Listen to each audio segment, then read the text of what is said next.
আছেন আপনারা? আশা করছি ভালোই আছেন, আমরাও ভালো আছি। আর আজকে তো সরস্বতী পুজোর সারাদিনের ব্লগ রইল, আপনারা দেখুন। আর ভালো লাগলে অবশ্যই কিন্তু একটা লাইক কমেন্ট করবেন। Let's go. সরস্বতী পুজোর দিন সকালবেলা এক কাণ্ড, আমার হাতটা কেটে গেল। এবারে কাজটা কে করবে? এবার এত রান্না, পুজোর কাজ, সব কিছু বাকি। তো রাজেশ ফার্স্টে গিয়েই রান্নাঘরে কি করেছে, সব বাটাবাটি করে দিয়েছে, পেঁয়াজ কেটে দিয়েছে, আদা রসুন মানে সব কিছু সুন্দর করে পেস্ট করে রেখেছে।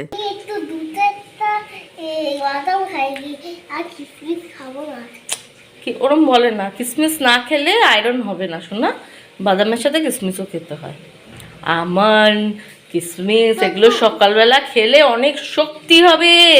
এই যে বডিটা কি করে হয়েছে, ইনু লম্বা কি করে হয়েছে। প্লিজ খেয়ে নাও, প্লিজ মাম্মা সে প্লিজ।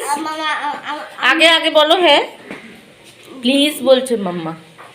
হ্যাঁ খাবো বলছে, আর আমার কথা শোনো, কিছু তো বলতে আর আমার হাত কেটেছে ভালো কথা, কিন্তু ইনুবাবুর বক্তব্য উনি না খেয়ে পুজো দেবেন, এটা কি সম্ভব? তারপর দুধ ফুটিয়ে ওর দুধ দিয়ে সব কিছু করে ফ্রুটস দিয়ে একটা শেক বানিয়ে দিলাম। একটু ভারী কিছু তো পেটে রইলো, তাহলে মনে হবে খাওয়ার খায়নি। আজকে সরস্বতী চলে এসছে পরে, তাই তো আমাদের চিংড়ি মাছের মালাকারির মটন আর বাসন্তী পোলাও হয়েছে। এটাই হচ্ছে প্রসাদ, এটাই হচ্ছে প্রসাদ, ইনুর প্রসাদ, তাই না? তোমাকে খুশি করার জন্য আমার ফেভারিট। আচ্ছা ঠিক আছে, তাহলে আমি কুকিংটা করে নিই, তারপর তোমার গুচুগুচি করতে হবে, তাই না? এদিকে নিরামিষ খাওয়া নিয়ে অনেকেরই অনেক প্রশ্ন থাকে, তবে আমি বাবা আত্মাকে কষ্ট না দেওয়াতে বিশ্বাসী। তাই আমার ছেলে যেটা খেতে চায় বা আমার বাড়ির লোকেরা যেগুলো খেতে চায় তাই রান্না করেছি। হয়েছিল শুনেই নিয়েছেন মাটন, এদিকে চিংড়ি মাছের মালাইকারি আর পোলাও। আর রাতে আর কি হয় জানি না, আপাতত আমি এইটুকু মেনু করছি। তো আমি রান্না এদিকে শুরু করে দিয়েছি, আর এসে এসে ইনু একটা একটা করে কথা বলছে, ভালোও লাগছে। আর দুটো রান্না একসাথে, ফার্স্টে সকালবেলা উঠে আগে রান্না করে নিয়েছি, নিয়ে রান্নাঘর ছেড়ে দিয়েছি, তাহলে রান্নাঘরটা পরিষ্কার ওদিকে হয়ে যাবে। তো আমি এদিকে পুজোর দিকে চলে যাব, ওই জন্য সকালবেলায় আমারও আগে উঠে রাজেশ আমার হাতটা মানে উঠেই পেঁয়াজ কাটতে গিয়ে আঙুলটা কেটেছি। তো ভালোই রক্ত বেরোচ্ছিলো দেখে আর কাটা সম্ভব ছিল না, তখন ও সব বাটাবাটি করে দিল দেখে আমি শুধু রান্না করলাম। আর এই দুটো রান্না আমার সবচেয়ে ইজি মনে হয়।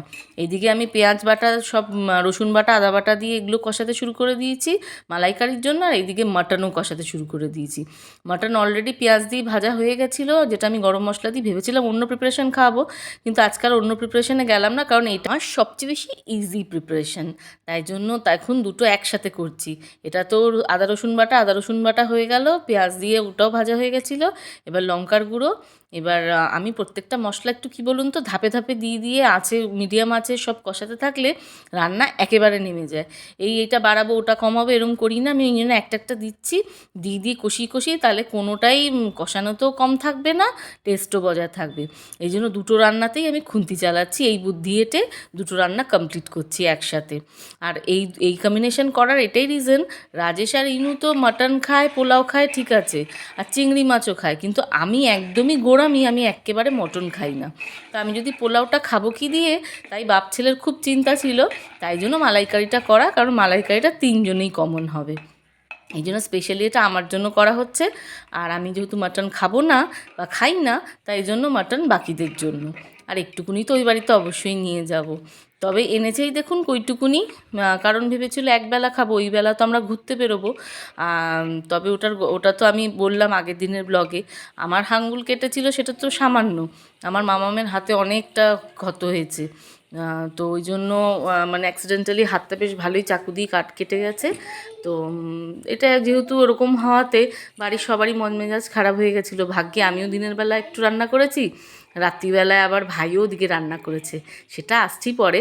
আপাতত আমি একদম নারকেলের দুধ দিয়ে ফার্স্টে তো বাদাম বাটা দিয়ে এগুলো কষিয়ে নিয়েছি, দুটোতেই বাদাম বাটা পোস্ত বাটাও দিয়েছি, মানে এটাতেও দিচ্ছি, মালাইকারিতেও দিচ্ছি, মাটনেও দিচ্ছি, তাহলে রিচ হবে খাবারটা। আর এদিকে দুধ নারকেলের দুধ যেটা বার করেছিলাম সেটা এটাতেও মালাইকারিতে তো দিয়েছি, আবার একটুকুনি এতেও দিয়েছি, একটু রেজালা টাইপের হয়ে যায় অনেক সময় বেশ টেস্টটা, তো ওটা দিয়ে দিয়েছি।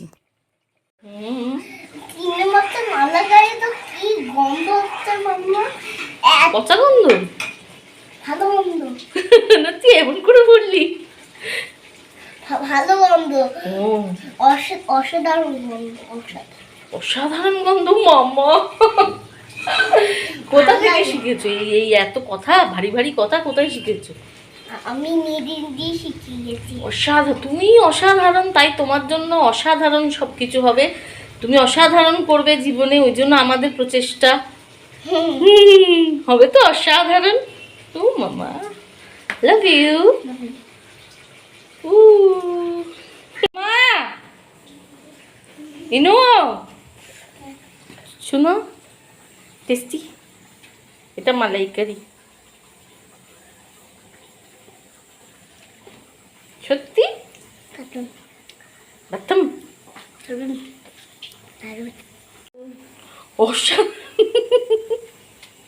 আচ্ছা আচ্ছা, এরকম করতে করতে সব যেহেতু কাজ এগুলো ছিল, কখন মালাইকারি আমার এদিকে রেডি। এবার এদিকে শুধু মাটনের সিটি পড়বে, ফ্লেম বাড়িয়ে দিয়েছি, সিটিও পড়ে গেছে। এবার এটাকে কম করে দেবো আর দমে রেখে দিয়ে আমি চলে আসবো পোলাওয়ের জন্য। তো ড্রাই ফ্রুটস ভালো করে আগে কেটে নিয়েছি। আর এরা তো জানেন এই একটা খাবার যদি ভালো লেগেছে ভাবতে পারবেন না, মানে এটাই এখন মেনুতে থাকবে। তো সেই কড়াইশুঁটিও নিয়ে এসছে, চালও নিয়ে এসছে, কি করে না করে দিই। তাই জন্যই কেসারি পোলাও, যেটা ওরা খায় আর কি, বাসন্তী পোলাও যাই বলুন, তো সেটার জন্য ভালো করে ফ্রুটসগুলোকে একটু আগে ভেজে নিচ্ছি। তবে আজকে ঘি কম দেবো ভাই, ঘি বলতে গেলে একদম শেষেই দেবো, বেশিটাই তেলে করছি, কারণ মাটন আর সব কিছুই খুব রিচ বানিয়েছি। অনুষ্ঠানের দিনের কথা, রান্না বলে কথা, তেল মশলা কম দিলে হয় আর ঘি কম দেবো? তাই জন্য ওগুলো ভালো করে যেহেতু একটু রিচ বানিয়েছি, পোলাওটা গোবিন্দভোগের চাল তো একটু গন্ধ থাকেই, তো উপর দিয়ে একটু ঘি ছিটিয়ে দমে দিয়ে দেবো। এদিকে আমার দেখুন লাঞ্চ প্লেট সুন্দরভাবে রেডি। এত দূর অবধি দিনটা ভালোই ছিল, চিংড়ি মাছের মালাইকারিও রেডি, মাটনও রেডি। কিন্তু এই সব কিছু শেষে যখন আমরা দিনে খাওয়া দাওয়া করে এবার একটু ঘুরতে বেরিয়ে রাতে ওনার সাথে দেখা করব, তার আগেই খবর পেলাম যে ওনার হাতটা ওরকম অ্যাক্সিডেন্টালি খুব বাজেভাবে কেটে গেছে। তো যাই হোক, কেউ আর বিকেলে বেরোনো টেরোনো কোথাও হয়নি, ভাইও কোথাও বেরোয়নি। ভাই উল্টে আবার ও বাড়িতে গিয়ে দেখছি হাঁসের ডিম বানিয়েছে। ইউজুয়ালি তো এরা ইয়ে বানায়, বেশ শুটকি ফুটকি দিয়ে বানায়, তো আমি তো ওগুলো খাই না।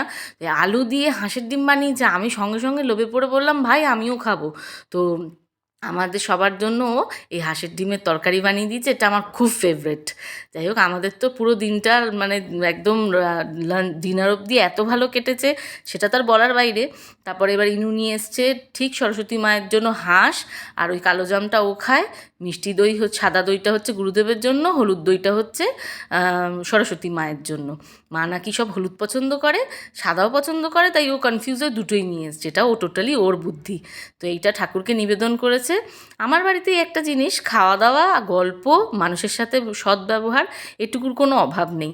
এটাই আমার ভালো লাগে। আর ইনু যেন যুগ যুগ ধরে এটা ওর মধ্যে থাকুক, ও যেন এটা পাসন করতে পারে। ভিডিওগুলো কেমন লাগছে সবাই প্লিজ অনেক লাইক কমেন্টস করছেন, আরও চাই, আর একটু পাশে থাকুন।